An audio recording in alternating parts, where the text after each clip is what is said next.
thank you all for coming to this training session. I wish we were in Rwanda, but Zoom will do, I guess.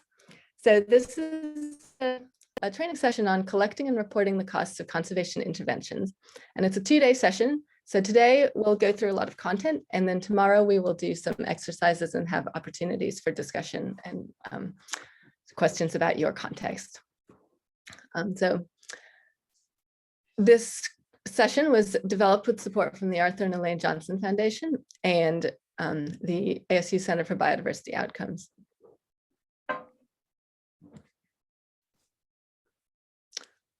So my name is Gwenna Akona.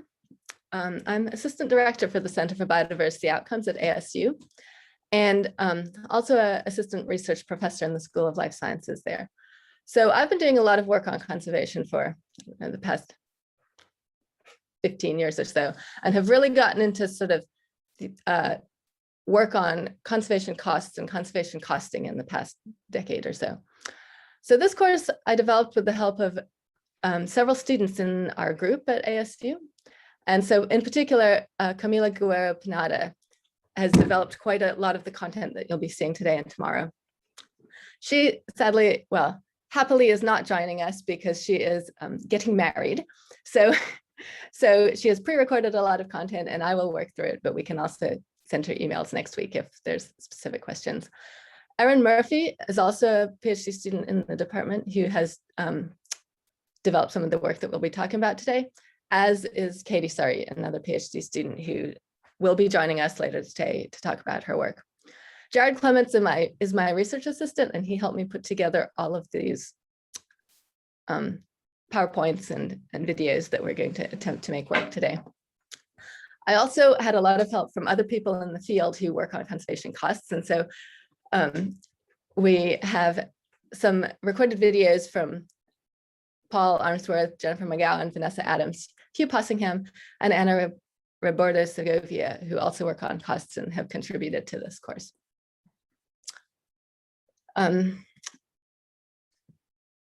With any luck, this presentation, yes, okay, this video will work. This is a little introduction to the course from Professor Leah Gerber, who is the director of the Center for Biodiversity Outcomes at ASU. Good morning, good afternoon, good evening. My name is Leah Gerber. I'm a professor in the School of Life Sciences at Arizona State University. I also direct our Center for Biodiversity Outcomes, which is a boundary organization that aims to bridge the divide between the production of science and the demand for science to create implementable solutions to address biodiversity loss. A key component of our approach is to engage decision makers in incorporating data to inform decisions. While the conservation community is beginning to tackle the problem of understanding what works in conservation, the question of what works must be considered in the context of the cost of alternative actions. And thus far, we do not have a systematic approach where we generally collect information on cost. So that largely is the aspiration of our work on costing and our vision for incorporating a larger stakeholder group from the conservation community in this effort.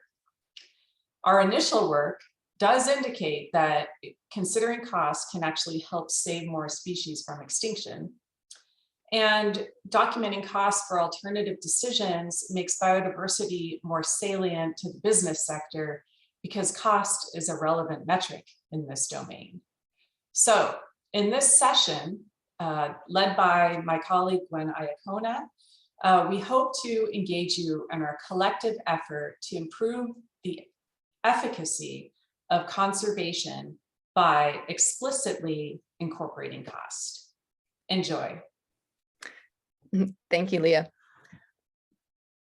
So a lot of the materials that we'll be going through today and sort of the work that has been done in conservation costing over the past few years, decades, whatever, I've been compiling to this website. I call it the Conservation Cost Data Portal.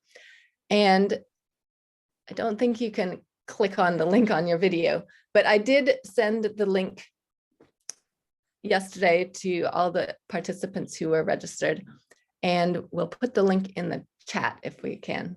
But a lot of the materials that we'll be talking about today are found on this portal, as well as we've been sort of compiling links to other cost studies that have been using cost information and sort of cost information in general that we hope will help the community.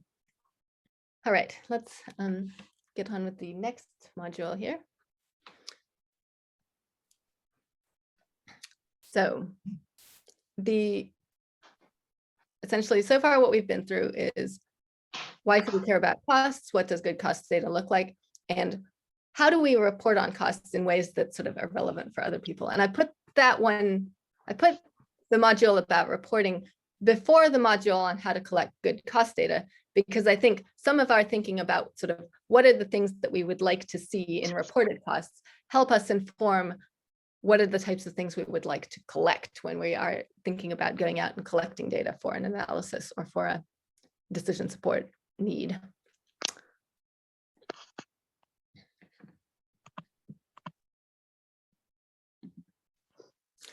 Right, so back to these characteristics of good cost data. We want it to be relevant to the decision. We want it to be interpretable, so we can transfer it or analyze it. We want it to be comparable across the context. We want it to be feasible. We need to be able to actually collect this data and use it for something.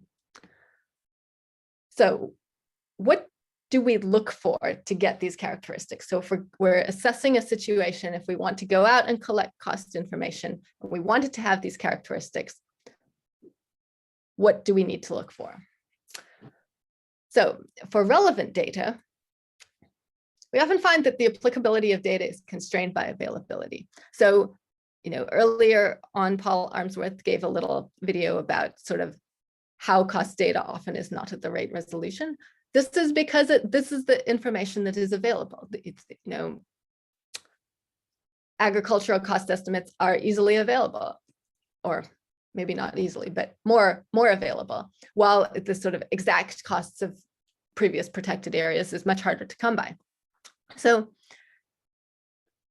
the sort of relevant data may not be the available data. And so sometimes they have to sort of carefully think about what are the implications of the scale and context of the available data, and think about, is it actually relevant for the decision or the analysis that we're trying to do? And if it isn't, how can we either make it that way or look for something else that is more relevant? Interpretable. Is the data described thoroughly and clearly? This one is often not the case. So cost data is available. It's often people keep track of how much they spend on different, aspects of implementing their intervention or running their conservation organization. But it's not necessarily been collected in a way that sort of was designed for being used for research. And so sort of the way that data is described or stored isn't necessarily interpretable or clear for the context that we're looking for. So often you have to sort of work with somebody who stored this data in the first place in order to turn it into something that is interpretable, that you understand what it means and how it relates back to what you care about. Comparable data. This requires a clear understanding of how the available data relates to study costs. This goes back to relevant, it's what are these data describing? And are they describing the same things in different contexts or conditions where you want to compare them? You're sort of considering this particular type of intervention versus this particular type of intervention. Are the same costs being sort of reported for those two types of interventions? If they're not, then you might not actually be comparing them sort of in a meaningful way. Finally, feasible. This data needs to be good enough for decision support, but not, you don't want to put all your budget and your effort into collecting the cost data. You need to be able to actually sort of implement the decision or get the outcome that you're looking for. And so I always say, look for the course's scale that is useful for the decision, yet is still estimatable. So like how fine-grained can we go to support the decision, but coarse-grained enough that we actually can estimate these numbers. I feel like I'm missing a video. I will play I have one more video that seems like I'm looking at the wrong version here, but anyway, I will play it when we get to the end of this segment. So costing frameworks can help us think about what are the sort of characteristics of the data that we have available, and how do those relate back to the data that we sort of wish we had to support the decision. So I'll explain in a minute what I mean by a costing framework, but essentially what the costing frameworks do is they help us make sure that our data is relevant by defining the scope of the problem and sort of representing how the costs arise within sort of the context that we're looking at. A costing framework can help us make sure that our data is interpretable. So it enables a clear description of relevant data, and it helps us determine and also describe what is or is not included in the estimate. So which categories of costs are we able to estimate and which ones are we not able to estimate? Costing frameworks help us make sure that our data is comparable. They help us sort of go out and collect comparable costs across different projects. If we use the same framework to sort of inform our data collection, then we can be sure that we are sort of talking about the same costs across the different projects. Finally, a costing framework can help us ensure that our data is feasible, or that our sort of initiative is feasible. It helps us limit our expectations about costs, and lets us identify the appropriate balance of resolution between sort of feasibility and utility. So when I say costing framework, this is a very vague term. What the heck does that even mean?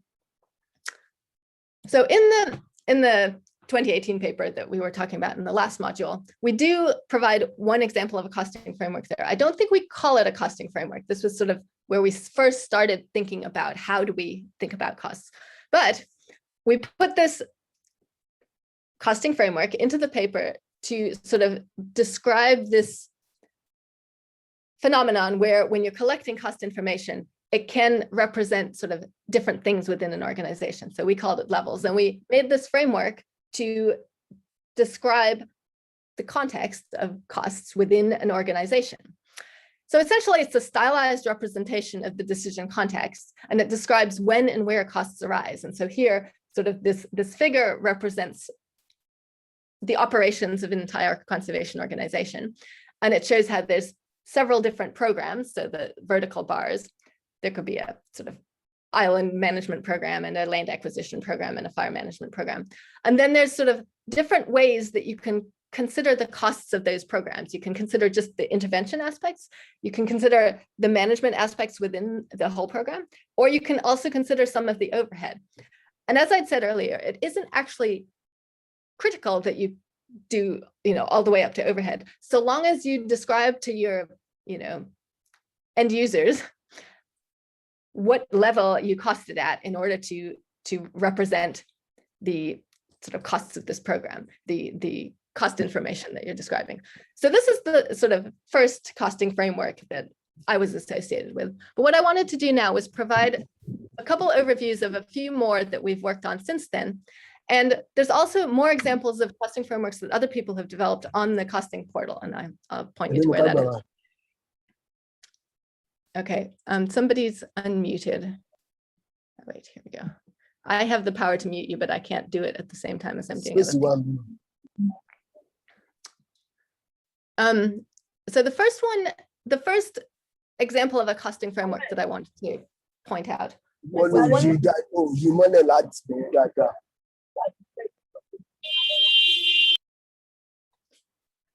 okay, I think I might have. Anyway, everybody please mute yourself if you are not muted. So the first costing framework that I wanted to show as an example was one that was developed by Erin Murphy, who is a PhD student at ASU. And it has just come out in conservation biology.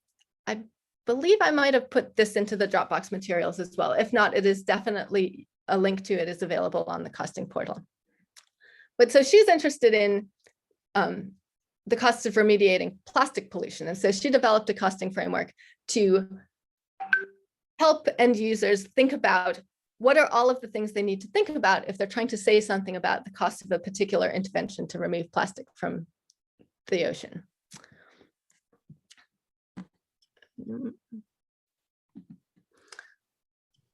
So the way she did this was she sort of sat down or did an extensive literature review and thought about the costs and benefits of these different interventions and what are the attributes of those costs and benefits. And you don't need to sort of read everything on this table, but essentially what she was doing was she was trying to consider things in terms of positive costs. And really that just means things that incur a cost, a measurable cost to the organization or the decision-making entity, and negative costs. And so negative costs are things that actually sort of are a monetary return, or benefits. So like positive outcomes that result from performing the intervention. So essentially, so she first did this lit review, sort of thinking about these aspects of the system. And then she developed this costing framework. And the costing framework in this case essentially is an equation. And the equation is saying, if we want to think about the net cost of an intervention, how do we sort of combine all of these aspects of the situation? Some of them sort of are adding to the net cost, and other ones are taking away from the net cost. And so here, her costing framework is this equation, which says the direct costs and the indirect costs and non-monetary costs are all sort of positively influencing this value of the net cost of the intervention. And then the recovered costs, so the money that you get back, the monetary benefits and the non-monetary benefits are all sort of decreasing the value of this net cost of the intervention. She used this framework to develop a worksheet, which can then be used to sort of look at particular interventions and calculate out this net cost of the intervention for a particular context. And she provided this worksheet, this framework, as a supplemental material. One thing that I wanted to point out for this work was that it's very focused on the particular stakeholders that are making the decisions. And so that was something that she determined was important for the context of her costing framework, and that it's one of the sort of defining features that influence the sort of differences between different choices that a decision maker might make, I guess. So I'm not going to click on this video because it's like 50 minutes long. So if you want more information about her work and about the costing framework that she developed, I believe that I have put this link. So if you go to the PowerPoints in the Dropbox, you can click on this link. So she did a SCB Emerging Issues seminar just last month. And so this is the full length seminar where she talks more about that work. So if you're interested more about her plastic pollution costing framework, go and watch this video sometime afterwards. Case study number 2, Katie Surrey is here with us on this call, and she can talk a little bit more about her work on this project. Katie, do you want to, you can just talk and I will click through. I think that would be easiest. Okay, that sounds good. Can you hear me, Gwen? Yes, thank you. Cool. So hi, everybody. So my name is Katie Surrey. As Gwen mentioned, I'm a PhD student at Arizona State University, and I got the privilege to work with Gwen and EPRI, the Electric Power Research Institute, as on this project. We were, basically us trying to estimate what the cost of ESA compliance is for private industry. So, as Gwen's been talking about through this whole presentation, I think the challenge we run into, especially as, ecologists, as, people interested in these types of big picture questions, how much does conservation work cost? What are the financial limitations and, statistics that we're running into? What are the obstacles that are implemented, unintentionally when it comes to trying to put any sort of, conservation mitigation measure in place. And the issue is that there's often not enough information that exists to give us the full concrete answer to this question, at least right away. So how do we work around that? We know that we're not necessarily catching everything in the data analysis that we're using at the time. So we have to start filling in the gaps with what the things that we can identify. And these are information sources can be useful for some things, but not others. So there's a lot of limitations that exist. So as I mentioned, the project was a collaboration between Arizona State University and EPRI. They were interested in estimating the costs of what ESA compliance is for the private industry specifically. So they're power, group of power companies. And for them, effective project planning. So, building of new power plants, installing and maintenance of power lines, wind turbines, things like that. This type of project planning requires a very thorough understanding of what the magnitude of costs might be for any project or company that's going to run up against ESA compliance restrictions. And this involves, building a power line through a habitat that has an endangered species living on it. What does that mean for them in regards to extra costs for having to go around the territory instead, or having to pay any sort of fines for accidental take, which is, harm, unintentional harm or killing of a species. And so they want to know, going into a project, how much approximately, at least in a ballpark, are we going to be able to be looking at spending just related to endangered species conservation or protection in this case. So this allows for better allocation and avoidance of, any sort of wasted resources, a better understanding of what the impacts of ESA listings might be in the future, because as we know, like species don't always stay exactly where they are on the list. Some become more endangered, some less, some get delisted, some new species get listed. So there's always changes happening. And so, that's not great for companies that are trying to, maintain, a bottom line and want to actually see some financial, stability. So this helps them to kind of better, just comprehend what they might be looking at kind of down the line. There's also a variety of costs that occur throughout various stages of a project. So, it takes many, many years, if not months, for a project to kind of come into being. And so they have to respond to different levels of federal regulation throughout the entire process. And so what we decided to do was use kind of the basis of what Gwen's framework was that she established in her previous paper.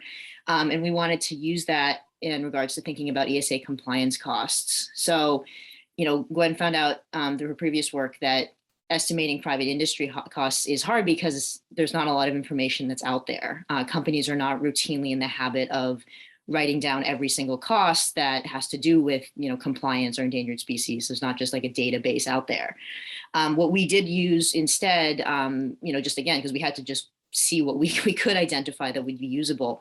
We used habitat conservation plans, which for anyone who's not familiar, any company that potentially is going to be running up against violation of endangered species regulations or anything needs to get permission from Fish and Wildlife Service and engage with them in creating a habitat conservation plan, which basically outlines everything that the project is going to be doing, from the amount of territory they're going to be disrupting, the potential species that they're going to be affecting, the construction plans, the cost around everything, and then also like plans for maintenance and things like that. So in theory, it's a very solid document that should have a lot of thorough information for exactly what we were looking at. But as I'll talk about later, that wasn't necessarily the case. But the way we saw it was, looking at these documents, and as I mentioned, a project in theory kind of has a life cycle. You start with planning and the permitting that involved with kind of getting the project just approved by the necessary, organizations. And before you can even start in on actually like breaking ground and like building a facility or, an asset, as we called it. And then, once the project is built, you have the operations and maintenance costs. A lot of these projects, like a wind turbine, for example, can run for many, many years, and if not indefinitely. But it does require maintenance throughout the years. And, sometimes these assets are located in very remote locations and involve, someone driving out in a truck, miles and miles into the middle of nowhere to repair them. But what type of disruption does that cause to a habitat? So that's something that also needs to be considered as well. And then sometimes we have projects that are looking at just existing for, 10, 20 years, and then they're going to be decommissioned and broken down, what are the costs of those as well?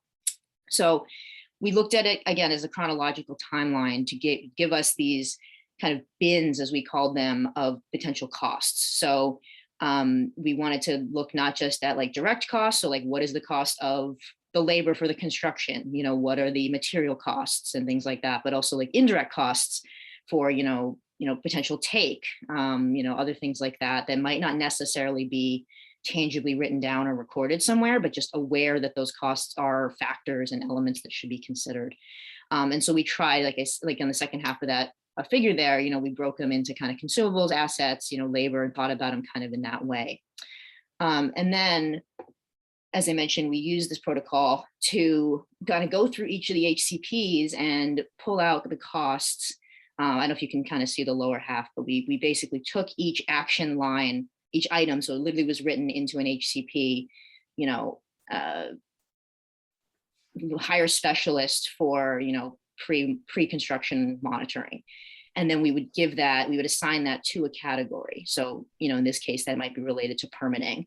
And then we sorted each action according to those categories to, again, just try and aggregate them into some comparable format so that we could then just look at, total aggregate costs for each section in the timeline. And again, like the goal was to try to use the information in the HCPs that was very diverse and ranged spectacularly from being extremely detailed and nuanced to being just basic, like do research or something like that. And where are you supposed to put something like that you have no idea the details of what exactly goes into that action. So we were trying to use what we could to approximately calculate what the distribution costs were across these HCPs and also across industries within electric power and energy industry, to just get some sense of the numbers and see what we could do. And so what we found was, so we used a online database that has almost all of the published HCPs. They're in the process of revamping that database. But we looked through all of the ones that existed that were published there, and we found there's about 702 of them, and then ultimately only 45 of those were usable. Gwen, I don't know if you want to go to the next slide. Only 45 were usable, and that meant that they had cost data that was explicitly listed, so it wasn't just in the whole document you saw, project budget, X million dollars. We needed to have it broken down into actual identifiable action lines. Some HCPs were not actually posted on there, even though a project had, an entry on the database. They didn't actually upload and publish their HCP itself, so we couldn't use those. And then again, like I said, some of them were just not interpretable or usable in the form they were presented in. HCPs usually did contain some categories of cost data. So sometimes they would just have the construction, or they would just have, permitting costs, listed, but we definitely we tried to stick with ones that we could get, a range of data, range of costs. The costing frameworks, this did enable us to consider, we started to kind of take a step back and look at, okay, looking at HCPs as a whole, how useful are they as a costing tool? What type of compliance cost information is typically listed in these documents? And the conclusion was that as they're currently prepared, there is very little regulation and uniformity in how this relevant cost data is compiled, recorded, and ultimately presented, in which makes it extremely hard for any sort of analysis on ways this data could be useful. So that was something that we kind of didn't plan to come to that conclusion, but it ended up being kind of the direction that we ended up something we needed to address. And so we did, ultimately have some conversations with Fish and Wildlife Service and some of the other regulating agencies about, trying to work with enacting some sort of standardization practice in the future for more complete reporting. Because like I said, we found that they don't fully capture every single piece of the puzzle.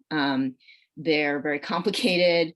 Every agency and every company that writes them very differently. The guidelines that exist thus far are very, very vague and kind of abstract and kind of open for interpretation. And so it's very hard put a value on a lot of these costs. Like I said, the companies are not always in the habit of writing down everything explicitly. So sometimes there needs to be some, assumption and interpretation of what costs are, especially those indirect costs that I mentioned. This could be like a delay that's caused by an endangered species being present. How do you put a value on time and that a wind turbine has to be shut down because of a migrating bat species? And then, like I said, overall, just a lack of standardization and comparability between the plans. Language and phrasing is different, the costs themselves that are being reported, the types of actions that are typically included. That means the categorization is usually approximate at best, which is obviously not the goal that one should strive for.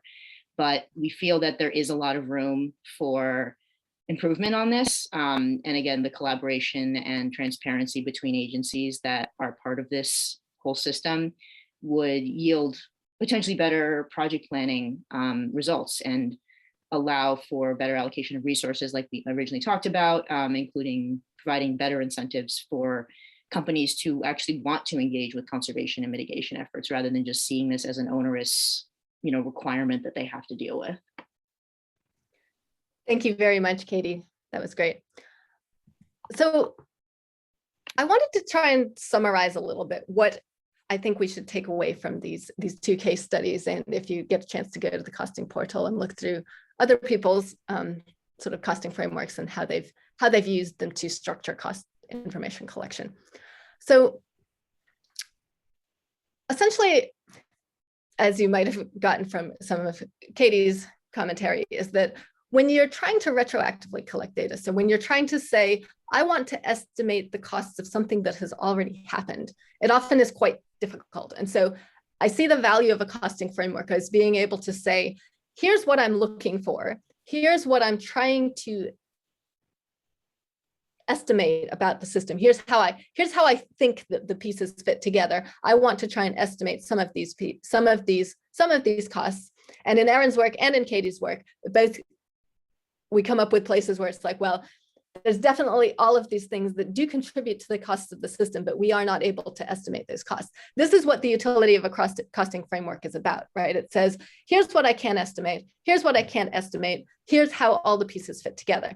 And so I wanted to do just this very quick little summary of sort of how using a costing framework helps us sort of assess and try to ensure that these criteria of good costs are met, right? And so relevant for the plastic pollution, Erin worked her costing framework helped her sort of focus in on incurred and avoided costs of marine interventions. And Katie's work on HCPs helped her focus in on sort of reported projected costs for HCP compliance activities. So if you remember, sort of the overall question was about compliance costs, but we were able to sort of focus in on this one specific sort of source of compliance costs that we could potentially use to estimate sort of compliance costs more broadly. But our costing framework helped us sort of think about how compliance costs fit into this sort of HCP context.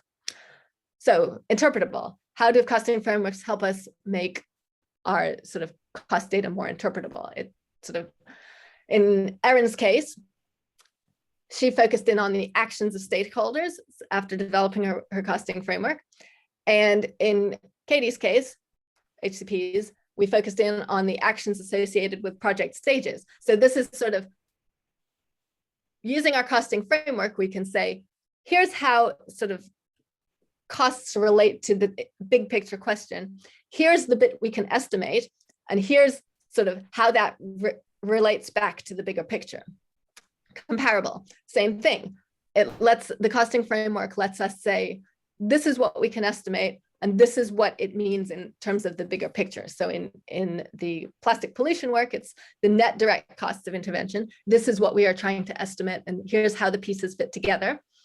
And in the ESA compliance, it's the intervention stage of actions where was the sort of part of the entire costing framework that we were able to say, these data are relatively comparable across projects, so therefore we can compare them, and they're not missing the pieces that other parts of the framework might otherwise call for. And finally, feasible. Sort of having a costing framework helps you think about sort of what are the decision needs, what are the sort of values that I can or cannot estimate, and how do those relate back to the decision I care about. And so in the plastic pollution case, sort of using the costing framework helps you focus in the values so that they are estimates of intervention choices. And in the HCP framework, it was sort of focusing in on the choices of different types of actions and how they relate back to the different stages of the projects that incur ESA-related compliance costs. One thing I wanted to say was Katie's work is just yesterday almost accepted, so it will be coming out. It will be coming out soon. It's just minor revisions at Conservation Science and Practice. The last thing I wanted to do for this section, so point you back to the costing portal. This section on collecting cost data, we have links to a bunch of different papers that have developed costing frameworks in some way or another. Some of them are our papers and some of them are other people's papers. Now, I just wanted to try and play the video that I somehow missed in this version of the PowerPoint. So I'm going to be very tricky and try and play it on my other computer and see whether this works. Hopefully I don't mess everything up, but this is the end of this particular section. My name is Ana Robredo Segovia, and I'm a fifth-year PhD student at Boston University. My PhD is in Earth and Environment, and I study the impacts of conservation interventions on deforestation and forest degradation using remote sensing data. My work uses cost in two different ways. First of all, I like to understand how conservation interventions are implemented in reality. So cost has helped me understand how land acquisitions have been allocated between municipalities in Colombia for a land acquisitions program that I'm studying. It turns out that the cost of land is really important in whether or not municipalities purchase high amounts of hectares or low amounts, obviously. And I also have been using cost data in a paper that I've collaborated with my advisor, Christoph Nolte, and Jaime Urbano, and where we show how different cost layers result in different prioritizations for areas to protect in the Colombian Andes, and that other cost proxies that have been tried before actually have a negative relationship with the cost data that we've collected, and are not generally good proxies to use for conservation planning. And we've used some of our data to develop better cost layers for this area so that people who are planning conservation have a better idea of which places would be lower cost and high value for biodiversity. So that's the two ways that my research has used cost data. We worked on collecting data on land acquisitions in Colombia for that land acquisition program that I mentioned. Mm-hmm. And so we contacted regional environmental agencies, departments, which are like states in the United States, and municipalities to ask them for cost data. And this required a lot of effort, right? to get in touch with them and have someone who was in charge of that send us the data. It was all in different formats, all in different, what's it called? Some of it with different values, different measures, in different cells. Like it was a mess. So it took a really long time to clean that up after we contacted all those people, but we ended up with about 7,500 transactions, mm-hmm. and 2,000 of those were used to develop the cost map, which we use. So in an ideal world, we would have gotten responses from all of the places that we contacted, because every single department and municipality was required by law to purchase land for conservation. In an ideal world, we would have gotten responses from everyone and therefore had cost data for the entirety of the landscape, but that wasn't the case, right? This is really difficult to obtain. But one thing that did help us was partnering with the Humboldt Institute, which we we always do when working in Colombia, to make sure that our science is meeting what people think is important to do. And it really helped to have that legitimacy in asking people for information to get the data that we did acquire. So challenges, a lot of them were finding the right people to contact for the information. That was a large part of the work that was done by several research assistants that we had, finding out who to contact, sending them the letters, following up. Yeah, then the second part of the challenge was dealing with the idiosyncrasies in the data that we received. So that took a long time, but I think that for us it was worthwhile. And I feel like we might think that this data collection process would be very expensive or very, I don't know, time consuming. It's definitely time consuming, but I think that in places like Colombia, if we combine resources from developed countries with knowledge of people living in those countries that we're trying to study, like in the tropics, that maybe are lower income, then we can get this data and we can use it to understand where to prioritize better. So yeah, I think that those were the main challenges that we had. Yeah, and just generally going in there, being patient, understanding that people have other constraints on their time, and being willing to accept whatever they are able to give you at the moment is important. So I noticed that when we asked for a lot of information, that it was overwhelming and people didn't want to respond. But when we narrowed it down to the key things that we wanted to receive, that could be like quicker for them to produce, then that resulted in like higher likelihood that we got the information. So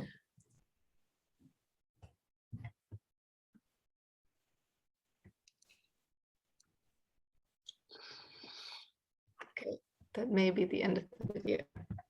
Can you hear me? Yes. All right. Well, thank you, Anna. I believe Anna is actually on as well, so if anybody has questions for her. So I wanted to put her video at the beginning of this module. So Anna was talking about sort of the process she'd gone through to collect some cost data for her work and the issues that she came up against. And I felt like it was a good way of sort of teeing up this idea of how do we think about structuring cost data collection? So how do we think about sort of starting the process with a costing framework, and what is the type of information that we need to collect? But I just wanted to have somebody who's actually gone out and collected quite a large and comprehensive cost data set describe some of the process and the challenges of collecting that data set. Okay, I think what I'm going to try and stay on this computer now rather than mess around some more, but I just got to flip through the slides to be back to where we were at. This computer has a much worse video camera, but I think we'll be all right.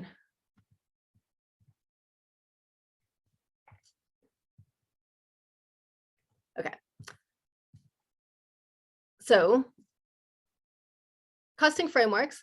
So we gave you a few examples of ones that we have used in our work, but there are more examples on the costing portal, and I'll put the link to the costing portal in the chat one more time at the end of this session, but I've put it in there several times, and I also sent it out to all the registered participants yesterday. So the last thing that I wanted to do today, so as I'd said earlier this morning, or my morning, potentially your afternoon or evening, is that today I wanted to be kind of like the crash course background in all of the information and materials, and where do you find the materials, and what are the things that we might be thinking about, and why do we think about costs, and why do we care about them anyway? But what I want to do now is I want to tee up what we're going to do on Thursday, so tomorrow. So what we've been through this morning is why are costs important, and why should we care about them in the first place?